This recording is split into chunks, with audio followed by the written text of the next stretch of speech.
This is the G Podcast with your host, Tommy B. Hey, what's up, y'all? Welcome to episode 241 of This is the G Podcast. Yes. What's up, y'all? You know, each week we do news, politics, pop culture, the piping hot tea from the one and only Tanya B. I'm Tommy B, of course. You know, Tanya B is in the building, Vi's in the building, Talib Shabazz, and gotta say what's up to political analyst Harold Michael Harvey's here. Welcome, Mr. Harvey. Thank you so much. Thank you so much. Cascade is in the building. SWATs. I have visited the beautiful SWATs to see Harold Michael Harvey. Beautiful home, beautiful area. I grew up over there for about 2 years, maybe a year or so, but still looking good.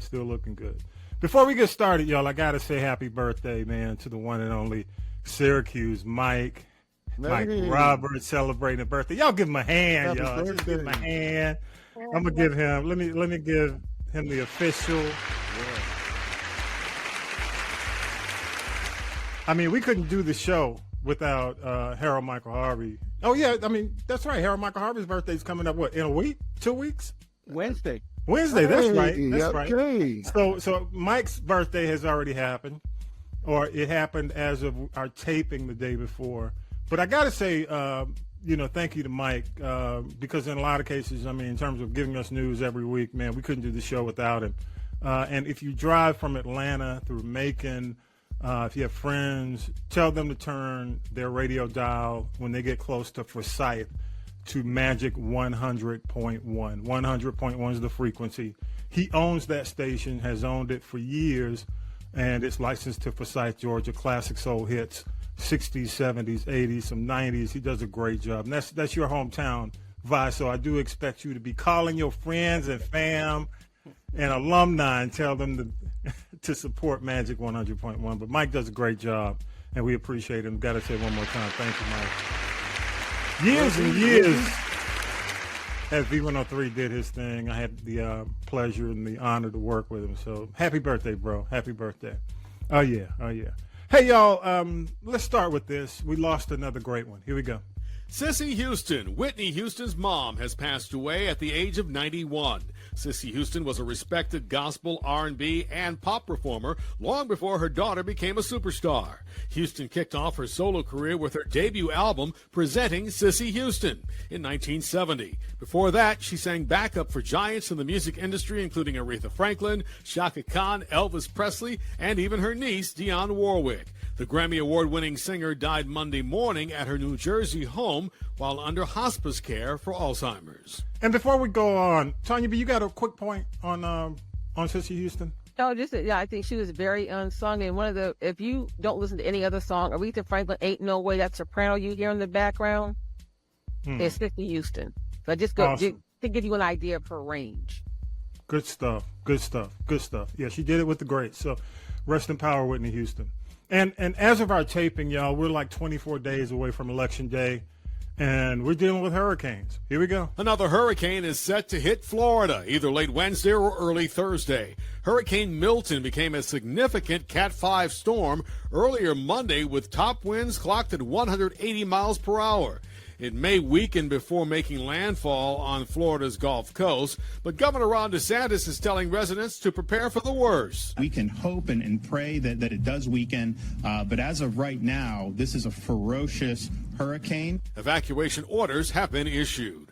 And yeah, we always have bad actors when it comes down to dealing with this. Governor DeSantis is also reportedly refusing calls about storm recovery from Vice President Kamala Harris. The state is still recovering from Hurricane Helene. NBC News is reporting that an aide to the governor said DeSantis is avoiding the Democratic presidential nominee's calls because they, quote, seemed political. And more bad actors. And the White House is also pushing back on what it calls misinformation and disinformation, blaming Donald Trump for spreading lies about FEMA. At a White House briefing on Monday, White House Press Secretary Karine Jean-Pierre didn't mention Trump by name, but said, unfortunately, scam artists and bad faith actors and others who are putting politics over people are promoting misinformation about our efforts, including falsehoods about federal assistance. Recently, the former president accused the Biden administration of stealing money from FEMA to give to illegal immigrants. In reality, FEMA's money cannot be moved to other non-disaster related programs. And FEMA actually has on their website a full link that takes you to all the misinformation that's out there, and they, of course, debunk all that information.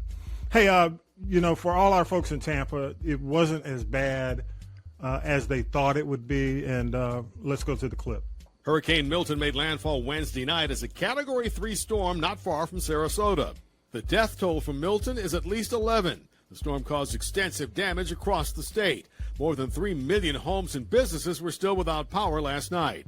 5 people died in Florida's St. Lucie County because of a tornado, which are always a risk from hurricanes. Sheriff Keith Pearson says they continue to look for other possible victims. As our rescue team is still out there, this is a rescue mission. We're sifting through the debris. Search and rescue efforts continue around the state, but Governor Ron DeSantis doesn't think many victims will be found in evacuation zones for a good reason. My sense is that a lot of the people did leave. President Biden says he spoke to the governor and local officials and promised his administration would ensure they have everything they need to respond to the devastation. And let me say this, and this is for you folks in Forsyth too, y'all gonna have to let the Tampa people go through. You got to let them clear 75 because, oh my God, driving north and south now it's driving south, but driving north on 75 when they were coming up from Tampa was a nightmare. Give it a couple of days. I think they're supposed to be back down there start.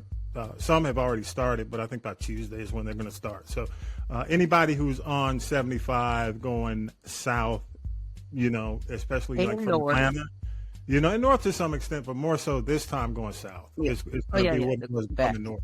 Yep. Go ahead, Vi. What you got? If you're going through Forsyth, watch the speed limit. Yes. They will give you a ticket. Hey, Forsyth and Butts County. But you're right. Monroe County, yeah. Slow down in Monroe County. Monroe is like Henry. Don't play. Don't play. All right, y'all. Hey, I want to play this next clip, and I want to get your feedback. So listen to the clip. I want to get your feedback. On the campaign trail, former President Barack Obama is now stopping for Vice President Kamala Harris. He has a message for a specific group of voters, some who say they are supporting the other former president, Donald Trump.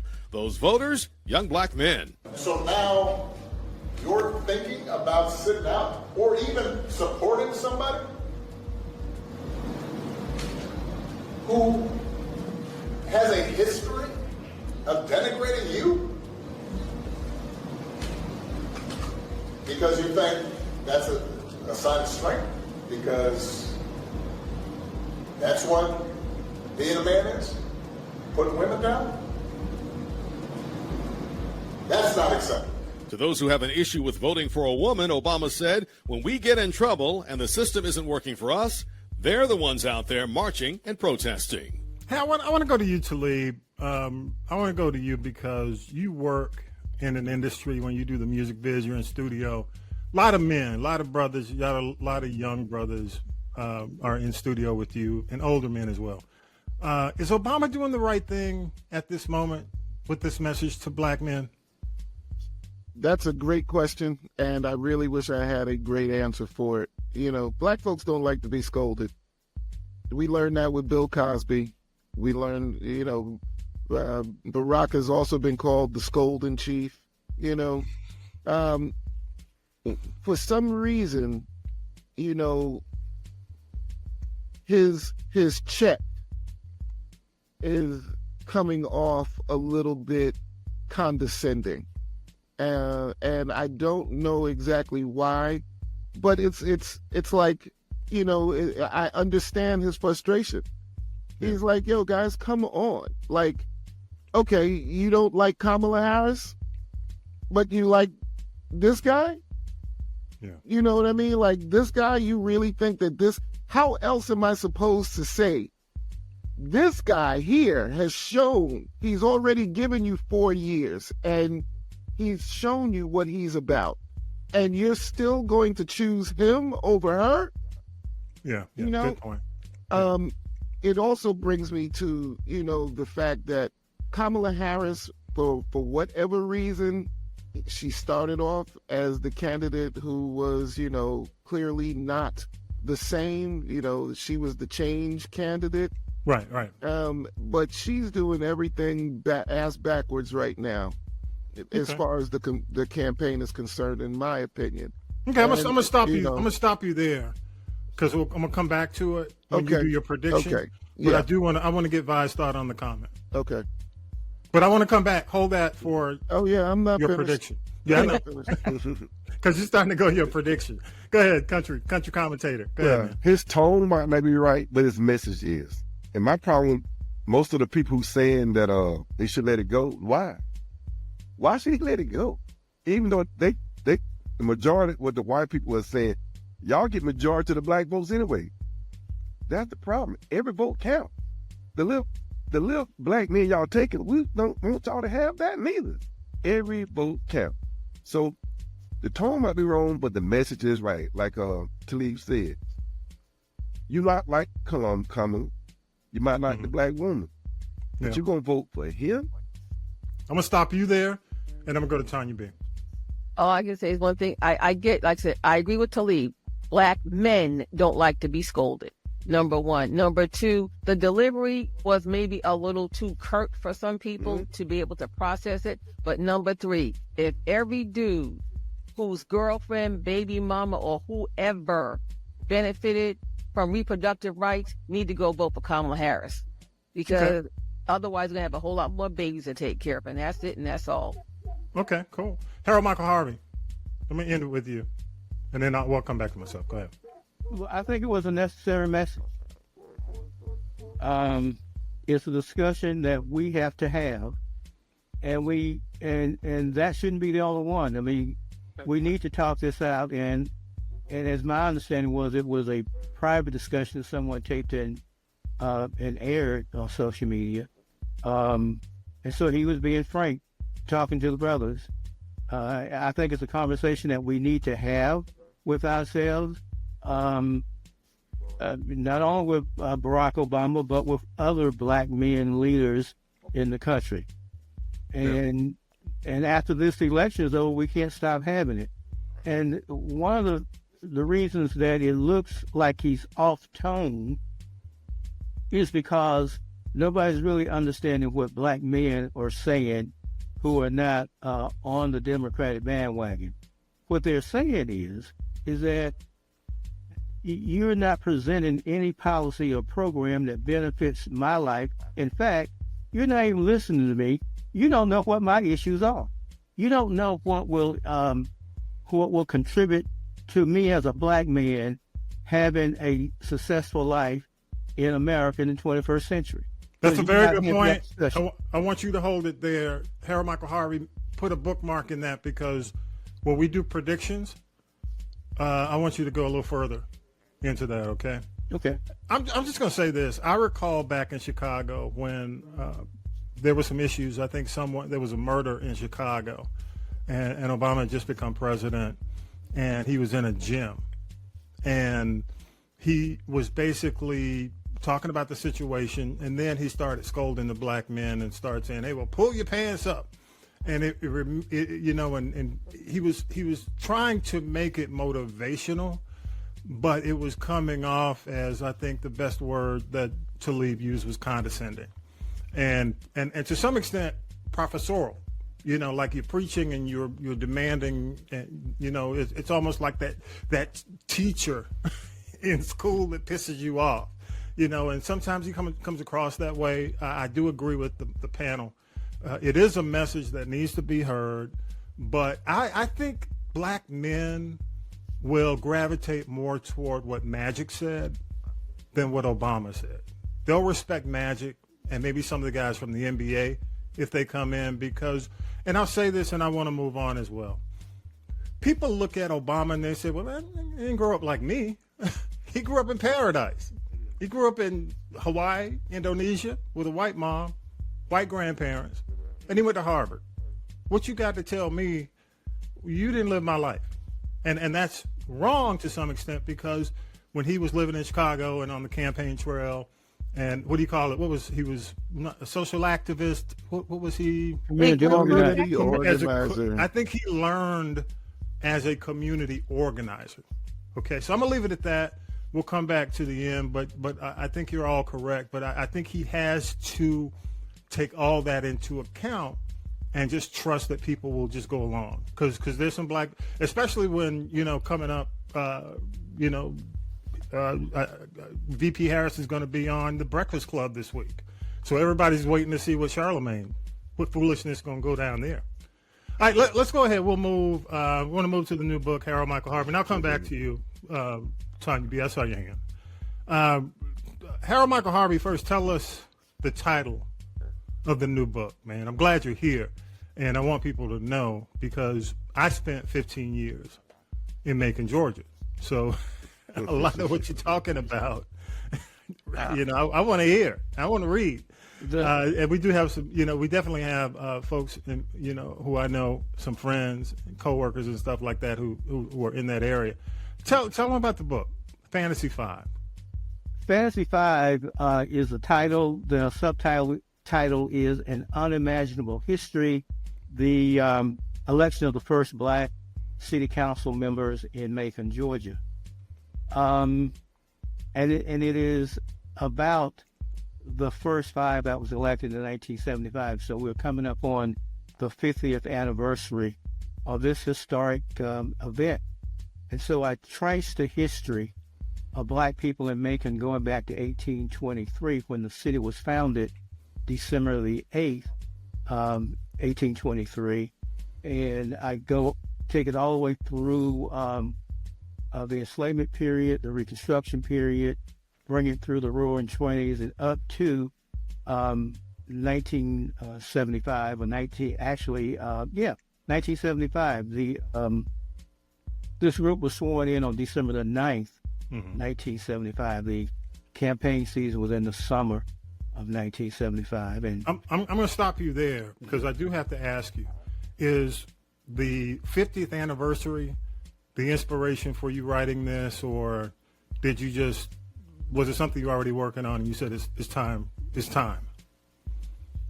Well, when I realized that 50 years had gone by, I was a young man, about 25 years old, I think, in 1975. And when I realized that this time had passed, I started thinking about it, and I broached the subject to several prominent people in Macon about my age, a little bit older, and some a little bit younger than me. And to a man and woman, they asked me, well, who were the 5? So in 50 years, they're all but forgotten. Wow. And of course, I can rattle off the name of the 5 without any problem. It's Willie C. Hill, that was Vernon Colbert, Julius Vinson, Willie Hill, Reverend Eddie Smith. You guys know Dewey Smith? Yeah. Well, yeah. Eddie is Dewey's who's in Atlanta, and right. Eddie Smith is actually. Is he still, or did he retire? Is he still pastor? He's retired as a pastor. Macedonia, I think. Macedonia, that's correct. Yeah. And the woman, that was one woman, and that was Dolores Brooks. They are all deceased except for Reverend Eddie Smith. Okay. I'm gonna stop you there, Tanya B. Tanya B. You got a question? Yeah, I do. And first, I applaud you for this acknowledging these people, because that's a moment in Black history. I'm sure. I didn't know, a lot of people didn't know, and people of Macon in that area need to know. But I'm just wondering, what were back then? It was the 70s. We had gone through a lot of the riots. What were some of the challenges that these people faced, and are they some of the same challenges that people are dealing with today? That's a very good question. Thank you. Yeah. But and let me tell you, there was 2 people that I talked to who insisted that in addition to talking about these 5 in that electoral season where they were elected, that I deal with the early 1970s, the civil disturbance and unrest that was in the town in 1977. So like the town, Black people, if you were not a preacher or a school teacher, you didn't have a very good job. You know, so most people in the area worked menial jobs like janitors, custodial staff, worked in white people's homes as domestics, and everything was skewed to the white citizens. The street that I grew up on was a dirt street, and in 1972 or 71, I invited my collegiate girlfriend home with me for Christmas. She lived in Birmingham, and it had started to rain just as we get outside of Macon. And so when we get to my parents' house, she had to walk through the mud. And she pointed out the fact that was a muddy street. Never dawned on me. I played in it in the summers when it was dusty in the street. I played on it in the winter when it was muddy. Never thought that much about it, but I swore that night that when I finished college, I was going to make sure those streets got paved. So it was two issues that was confronting the black community in 1975, and they all had to do with this climate of blacks not having access to good-paying jobs in the city, and that the tax dollars was going to North Macon and East Macon and not into the southern side where the black population lives, and that was dirt. We had 90 miles of unpaved dirt streets. I remember being on a television program, being interviewed, and I told the host of the show that we've got 90 miles of unpaved streets. You realize that is from here to Atlanta. Wow. Talib, you got a question. We'll come back to that. Talib, you have a quick question? Yeah, so, but, it's funny because he's kind of answering the question that I had, because really it's about, how did Macon's history, the history of Macon, influence the events that are described in the book? But he's kind of touching on it as we go, too. You know what I mean? Because, why were those streets not paved? You know what I mean? What was happening in Macon around that time that, where people were like, I'm not even going to worry about that. No power, no influence. The other issue was substandard housing stock was real large. Okay, and so so as a result of having made those two items an issue and during this campaign, the mayor who was elected, now in the summer of 75, I worked as the poster for the first black candidate to run for mayor of the city of Macon. And the big black civil rights kingpin in that day said that we would only get a handful of votes and wouldn't even get into a runoff in a field of 5 candidates. And so this candidate, Reverend Hope, brought me aboard. He in our first meeting, he took out of his pocket a handkerchief, a napkin, where he had met several weeks before with the chair of the political science department at Fort Valley State. And the guy outlined to him how he thought he could win the mayor's office. And Hope then tasked me into making that napkin, diagram on that napkin, come to life in terms of voters at the polling place on election day. And so I went to work on that. So I saw the city council race up close, because everywhere I had Hope, they also came to speak and give their presentations.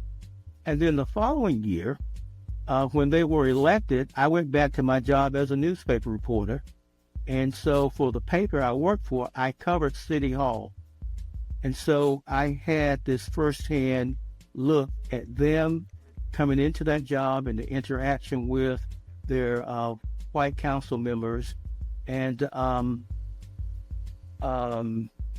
so I have this unique view from this particular history.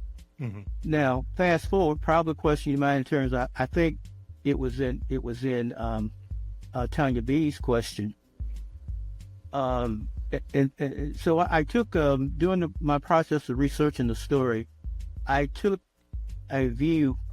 I drove through my neighborhood again. And I drove through the other black neighborhoods again. And the substandard housing stock is worse, 50 times worse than what it was in 1975. Wow. And I looked at Macon is now a consolidated government. It's the Macon-Bibb County consolidated government. You want to stop me? No, go ahead. Okay. I'm listening. You know, you and I had the conversation, so I'm listening now. So they had this consolidated government now, and they had to present their housing plan to the United States Department of Housing and Urban Development. And in that plan, it says that their goal is to provide bring on board 3 units, housing units per year. Mm-hmm. 3. Yeah. Take 1, 2. On the middle class street that I grew up on, there are 3 properties that are overgrown with bush. My mother's house still looks good. The yard still is well kept. But there are 3 units where it's just overgrown with trees. You can't tell if there's a house still on the lot or not. Wow. So their plan will not even dent the problem. So you have these issues with black people coming into government because the people who ran the city didn't care to put money into those resources. Now you've had 50 years of black representation on the council and now the commission, mm-hmm. and you have a housing stock situation that is worse than what it was 50 years ago. Nobody's paying attention. Yeah, I'm gonna stop you there for a moment because Vi, you've got what you got a final question? Vi? Oh yeah. So, final question is, what do you hope readers will take away from the stories of the trailblazing individuals? Good question. I asked them at the conclusion of the first year as a reporter. I interviewed the 5. And one of the questions I asked all 5 was, did you form a black council caucus? So we were in the early days of the founding of the organization of the Congressional Black Caucus. And you could begin to see how those men and women in Congress are beginning to coalesce around issues that kind of impacted the black community. And they said, no, we didn't form one in an organized sense. But what I found is on the critical issues, they were united. The mayor wanted to spend $250,000 to renovate an old antebellum mansion. And all 5 of them stood up and said no. One of them defected before the final vote was taken, but they were able to convince a majority of their council members that shouldn't happen. And then there came this issue of, at that time, there was no blacks on the water authority. Maybe when you lived in the town, Herbert Denard, I believe, was a commissioner on the water board. He was. Well, but before that time, there was no black representation, and the black people who worked there always complained about how they were being mistreated by, it didn't have to be a supervisor. Any white person could tell you to go pick up a piece of paper, and you had to stop what you were doing and go pick up that paper because they told you, and if you didn't do it, you would lose your job. So the new mayor coming in, we didn't defeat him. We did get in the runoff, but we didn't defeat him. Mm-hmm. And he came in and he wanted to appoint a real nice Methodist council member. I thought he was a real old guy. He probably wasn't as old as I am today, but I thought he was much older than I am today. He had been the city's representative down there for several terms, and they wanted to send him back. Well, all 5 council members said, oh, no way. We need a black person down there because the majority of the complaints we got on the campaign trail was about how the people who worked at the water board, how they were being mistreated by people at the water board. And we need a black person to do that. And of course, this was the first council meeting. And ironically, so I'm sitting in the pre-council meeting session as, we would gather and listen to them discuss what's going to happen when they go out in front of the public. And so to a man and woman among the Black council members, they all told their council brethren and sister, there was a white woman in the commission on the county council also, that they want to be considered as council members and not as a Black council member. Well, when they get out in public and the mayor presents that proposal, they then vehemently oppose that appointment to the extent that the man the mayor appointed wanted to appoint voted with the Black council members saying, well, no, I don't want to be appointed to it. I shouldn't be appointed to that board. So they backtracked, and they came together on that, and they got a Black representative down there on the water board. Good stuff. Hey, I'm gonna stop you there, Mr. Harvey, because people need to go get this book. Yes. I think that you and I had a really good conversation offline, and the book's Fantasy 5. I'm gonna stop you there, man, because I don't give up the goods. don't give it all up to them, because they do need to read this book. The right man is telling the story. He was there. And I do think if you're a Georgian, if you're around, it's really important that the city that's in the center of Georgia be run the right way. And I'll leave it at that. But I do say, how can people, last thing for me and last thing before we move on, is tell people how they can get the book. It comes out on, October 18th? Yes, it comes out on October 18th. Okay. They can get it by going to HaroldMichaelHarvey.com. Okay. And purchase a copy of it. Of course, they can contact you, or they can email me at hmharvey@HaroldMichaelHarvey.com, and I'll send them a link to get the book. Book costs $25, but it is loaded with history. I tell the entire story. See, last year was Macon's bicentennial, excuse me. Yeah. Macon was 200 years old last year. And guess what? There was never a book about the history of Macon written by any historian in Macon. The story wasn't told. I'm kind of glad it wasn't told, because we know, had the story been told, who would have been left out of it. Yeah, right. But in telling the story of the five, I actually go through the whole history from 1823 up to 1979. But then in the end, I pose a challenge to you gonna give them the ending, man? To the new commission? No, but I pose a challenge. Let me tell you this. Don't tell them. Here's something, if you haven't picked up on it, the Fantasy 5. Yeah. That's a lottery term, right? Yes. Every chapter. Know they know that. If anything, they'll pick it up. Fantasy. Every 5. chapter in the book. Yeah. Has a lottery. But I know my people. Title. You got your Mega Million, you got your Powerball, you got your Scratch Off. Oh, wow! Hey man, I again let me give it up to you, sir, Mr. Harold Michael Harvey.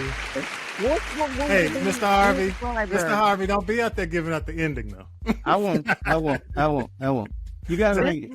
Should be in the Macon library for sure. Should be in the library. In fact, if I can mention one more thing about it. Yeah, go ahead.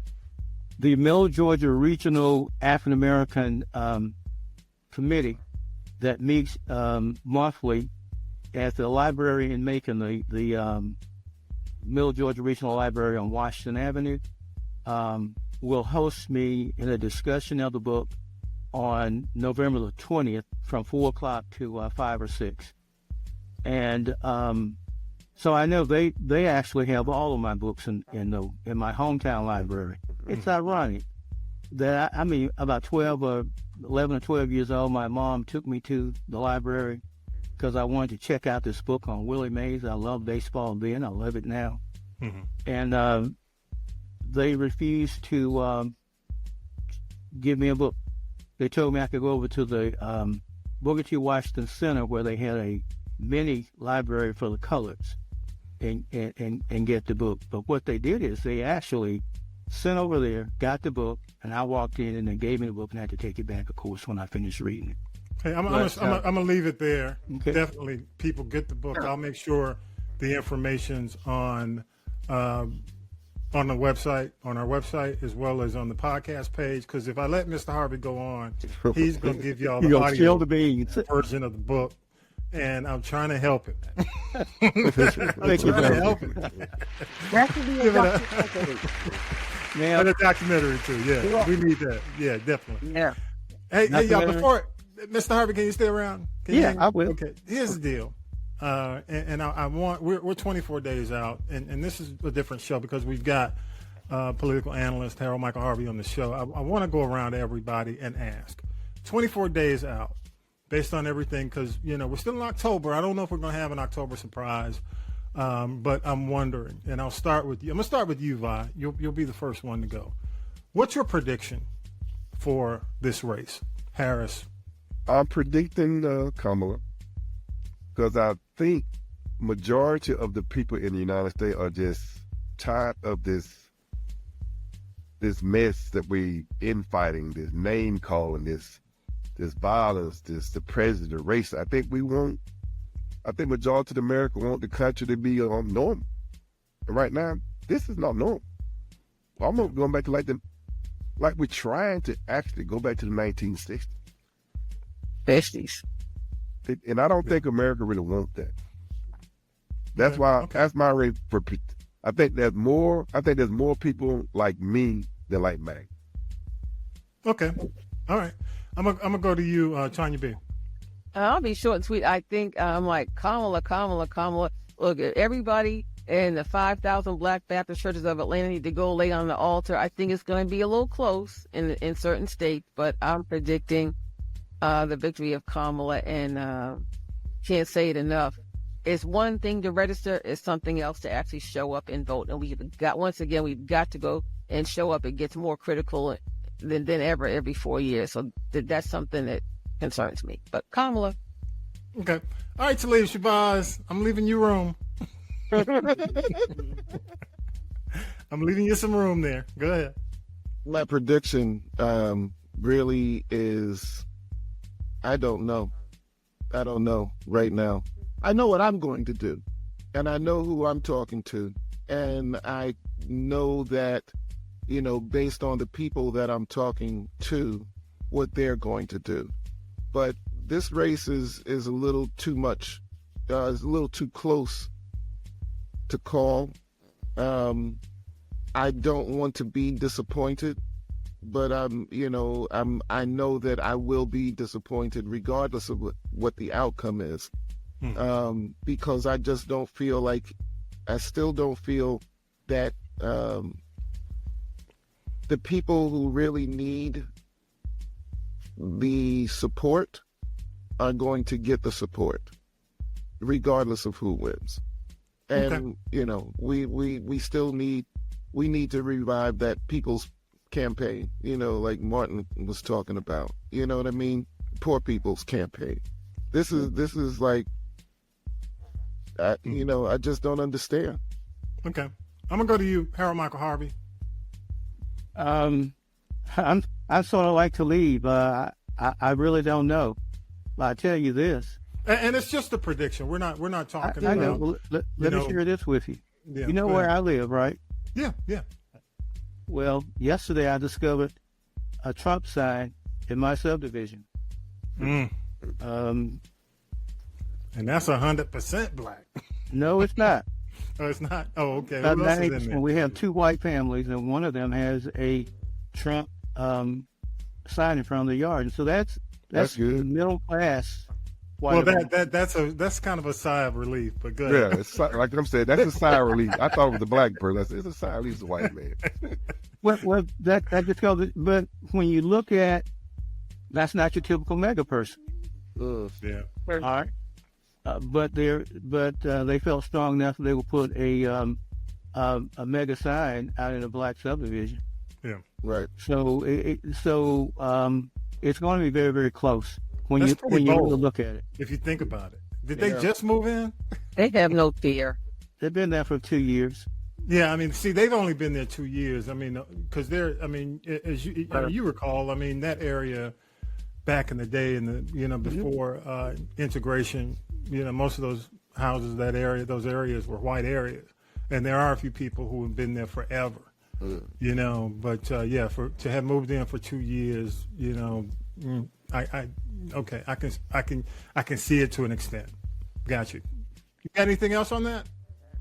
I've been here 30 years, but it's a new one on me, and hopefully there are more people who will do the right thing. You have one candidate who actually has plans, and as Obama said the other night, the other guy only has concepts. Well, but he actually knows what he's going to do. There's no things that's going to help people in general or help the country. Yeah. They'll help him, and they'll help his international friends like, Putin and other strong men around the globe. And I'm coming back to you. I saw you. I don't know if that was your hand, Tanya B. I'll come back. Yeah, I'll come back to you. I'll just make an adjustment. No, I'm good. Yeah. But I gotta say, without a doubt, y'all have all been saying it, and I'm with you. It's going to be a close race. Sure. But I will say this one thing, because I was doing a podcast back in 2016 when Hillary ran. And the biggest thing that Kamala Harris is doing that Hillary did not do, which I think lost Hillary the election, is visibility. Her visibility, and this past week, she was on 60 Minutes, she was on The View, she was on Stephen Colbert, she went on Howard Stern's show, she was on one of the biggest Gen Z podcasts, My Daddy something. Yeah, it's called Call Her Daddy. The Call Her Daddy podcast. This upcoming week, she's on The Breakfast Club. So, I mean, she is tireless. And I think, without a doubt, I may have known you back in the day, Harold Michael Harvey, we were talking about. Hillary had health issues toward the end. I mean, it was, if you recall, she had pneumonia. Fainted. She fainted. She was really slowing down. I'm not, denigrating her in any way, but I will say her energy toward the end hurt her. I think Kamala is energized. I do think that, to some extent, of what you're saying, Talib, it's a double-edged sword, man. When politics is really focused more so on the middle class, because the poor, which is still a problem, there are programs. It's just about making sure that those programs are protected. We got to make sure that SNAP is protected. We got to ensure Medicare, Medicaid, a lot of the health care is protected. Right. I think when it comes down to the poor, it's about protecting and growing a lot of the programs that are already in place. When it comes down to the child credit, the tax credits, there are things that if the middle class grows and you protect the programs, I think the poor will win to a certain extent. I think we have to do a better job with food insecurity and giving people chances to move up to the middle class. Well, that's see, just I think. Well, I'll tell you. I think when I said poor people's campaign, I don't, because here's the problem is that much of the middle class are poor right now. Yeah. You know what I mean? The folks who are typically. Let me say this, Talib. Let me say this, Talib. To a certain extent, it's harder being a middle class poor. Yeah. Than it is being a poor. Yes, exactly. When you are under the threshold and you're considered poor, you will get you qualify. Oh yeah. But when you middle class. You don't qualify. That's what I'm talking about. But one of the things, and I'm glad, and I want to get ready, prepare to shut it down, but I do have to say, and when you talk about cities like Macon, and there are other cities, Macon's just not it's on its own. There are a lot of cities like Macon.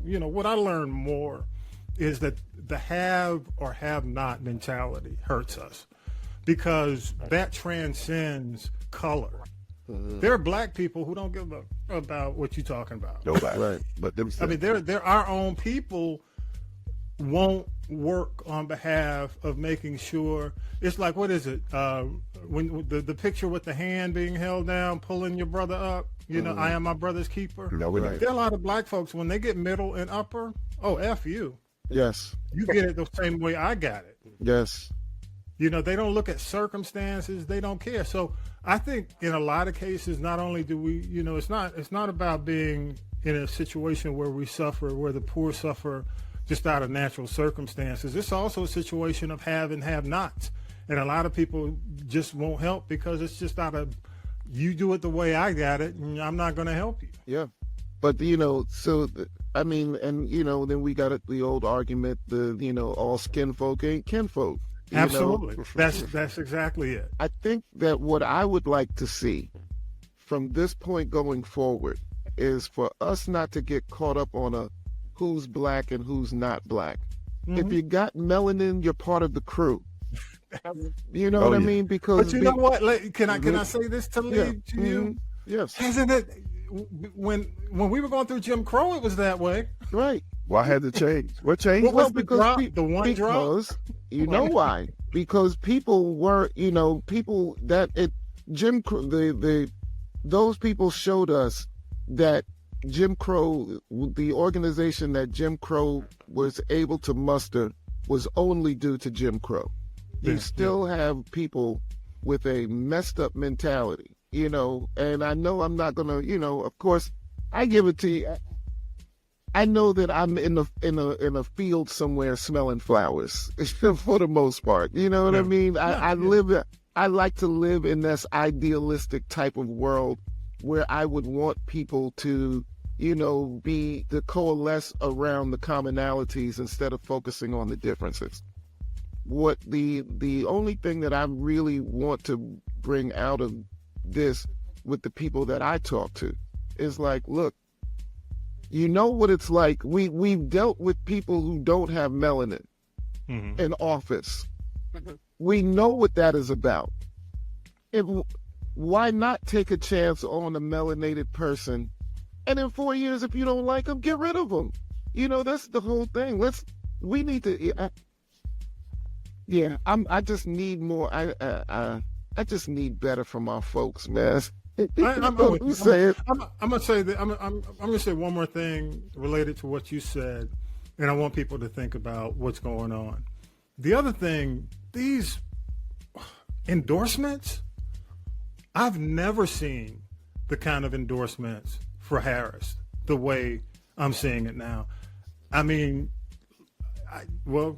personally, it's not personal. I could not stand Dick Cheney. I can't believe Dick Cheney's coming out for it. I can't believe that his daughter is coming out for a Democrat. No, I can believe it. What I can't believe is Harris is reveling in that. Well, but here's the thing.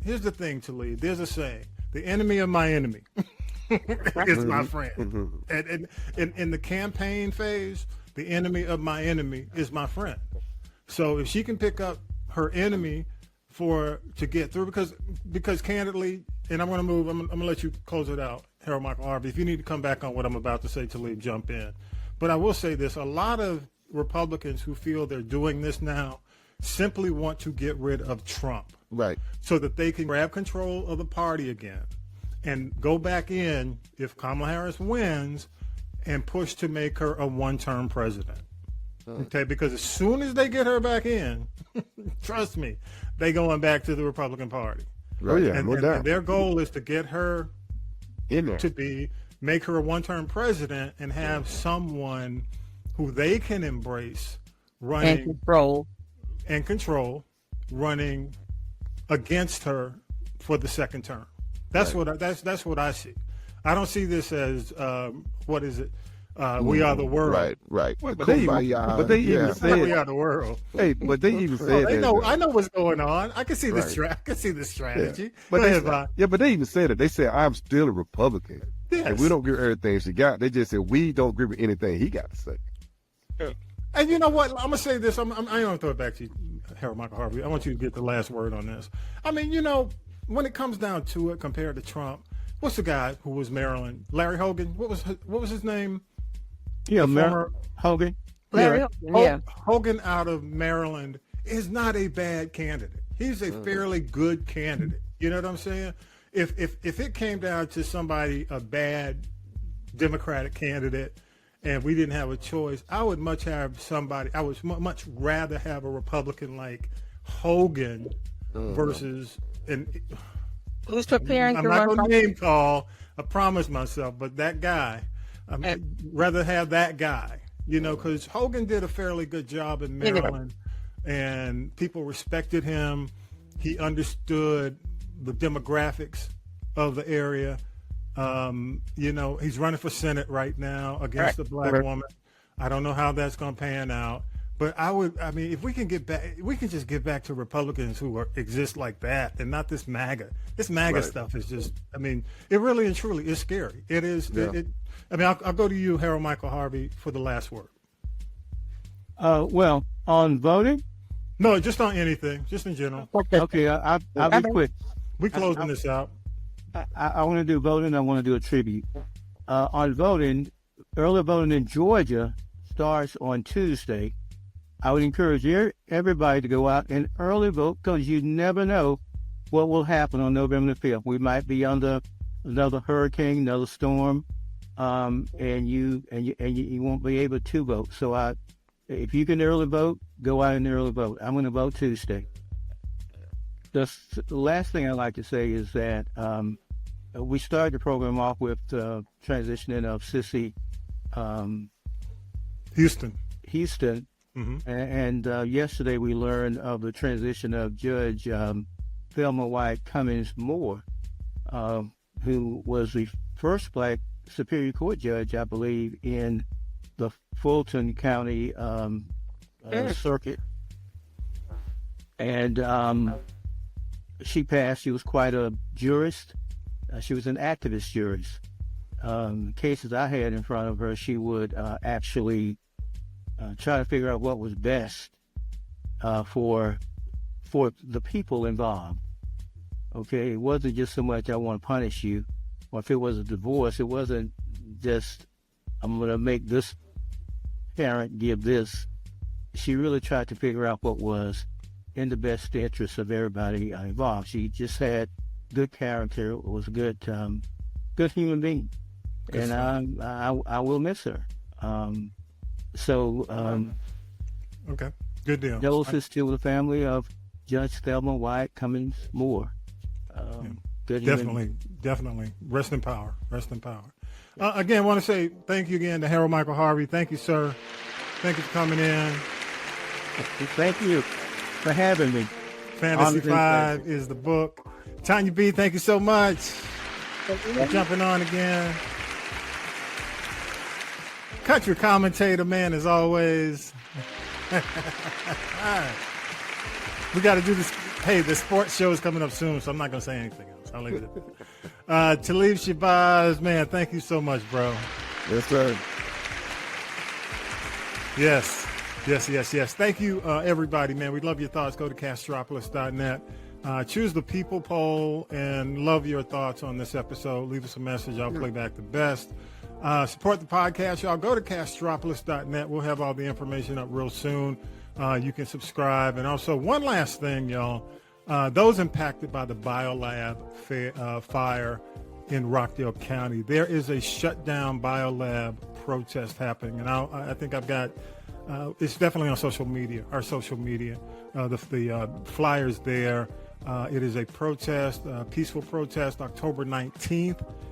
3 p.m., 901 Main Street in the county, near the county government offices, I think, and we'll keep you posted. We've got that on social media, y'all, but definitely go out because a lot of these companies, man, who have actually, they're in black communities. Rockdale County is 60% black, 57 to 60% black. And in a lot of cases, a lot of these things that are happening, we just had one happen in Houston. A lot of these environmental disasters are happening among us. It's happening in minority communities. So we definitely have to be vigilant, and we have to force accountability. And in some cases, we got to force them out. Okay. Again, we'll have the list. We'll have Fantasy 5, the link on the website. It is due out October 18th. Go get it. Appreciate y'all. Tiny, did you have one last thing? We got 1 minute. 1 minute. Okay, minute. Remember, October is Breast Cancer Awareness Month. It looks like it's orange. I'm wearing my pink today. Please go get checked. And remember, not just women who are getting diagnosed younger these days, but men get it too. So please take care of your health. Everybody go get your mammogram. Richard Roundtree was a big example. Matthew Knowles, who was on this show. Yep. Yeah, absolutely. Men get it too. Yes. And with that, y'all, episode 241's in the can. Have a great week, everybody. Stay positive. And again, go vote early, y'all. Why wait? Don't wait. Please. I'm going early. October 15th, the doors open, because the other thing is they got these hand count rules. Don't give them a reason to not count your vote. Okay. And have a great week, y'all. Less places to early vote now, so check your status, please. Yep. No excuses. Go vote. All right. With that, y'all, peace and power to the people. Have a great week. Fight the power. You've been listening to This is the G Podcast. This is the G Podcast is a production of the Castropolis Podcast Network. Thanks for listening.